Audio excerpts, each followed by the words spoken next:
Throughout this class, you're going to be learning about various coding topics, diagrams, testing methods, and other kinds of things. And in order for me to be able to better understand what you're doing, how you're learning, and ultimately give you a grade, I have to understand how you're becoming fluent in each of these technologies.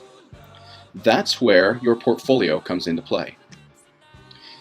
From time to time throughout the semester, you will want to provide me with a fluency review. So as you start learning the coding topics, UML diagrams, and other aspects of the course, you're going to want from time to time to submit to me a fluency review. Most of what you put into this fluency review is going to come from your portfolio, otherwise known as your GitHub repository. It will help me to assess your learning, and it'll help you to know kind of where you stand in the class. What you provide to me is direct evidence of this learning. So let me dig into that a little bit deeper. So how do you submit this fluency review? Well, first of all, let's talk a little bit about timing. Now, you can submit it as often as you want throughout the course, but I highly recommend that you submit it every couple of weeks. The reason why I say this is because it's going to really help you as you submit it to understand, first of all, what my expectations are.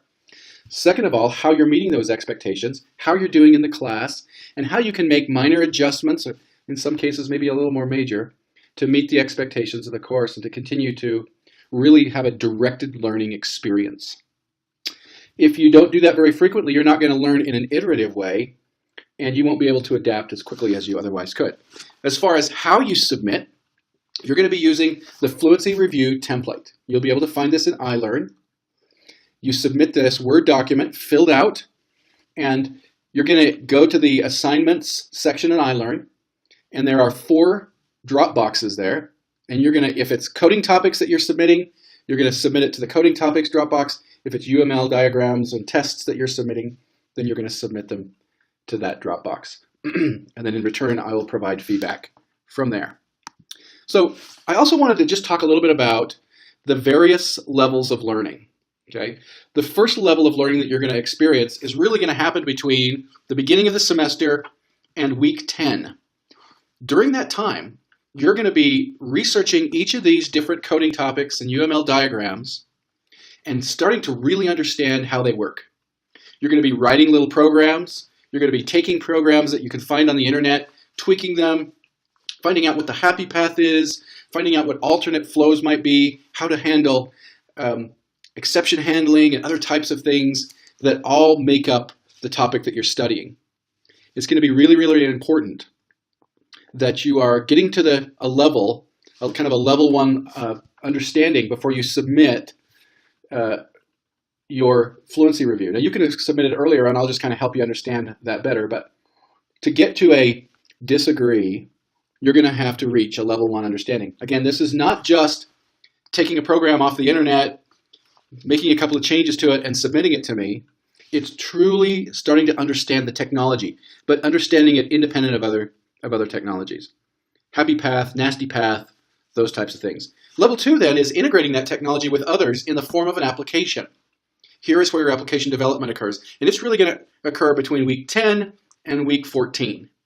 And the difference between level 2 and level 3 is the deepness of the integration between those technologies and and the robustness of your application. So what do I include in it? Well, first of all, you're going to use the Fluency Review template to submit. Within that, you want to include links to your GitHub repository, links to team meetings, to sharing videos, to diagrams, all these things. And you're going to want to be so specific so that I can quickly go in, find what it is you're trying to show me, and assess your learning and provide you feedback. So just, I guess, to wrap this up, a few tips. Number 1, think about direct evidence. Are you truly showing me your understanding? Number 2, make sure that the links that you provide me to your Git repository, number 1, work. And number 2, that they go to actual files, not just to a folder with 20 files in it. The more specific, the more directed that you can be here, the better feedback you're going to get from me, and ultimately the better the assessment's going to be. If you're going to post to me a team video another type of a sharing video that you've been learning the topics on, make sure that you're giving me some time so that I know exactly where in the video to go to. Say it's at minute 2.3 or whatever it is. That way, because if you've got a team video that's an hour long, I don't have to review the entire thing for every single team member. So be really specific about it, and so that I can quickly go in and get to the end. So I hope that this helps you to understand what it takes to submit your fluency review to me, the reasons, the benefits of doing so on a frequent, iterative basis, and ultimately helping you to understand the expectations, and that it's going to help you understand where you're at in the class.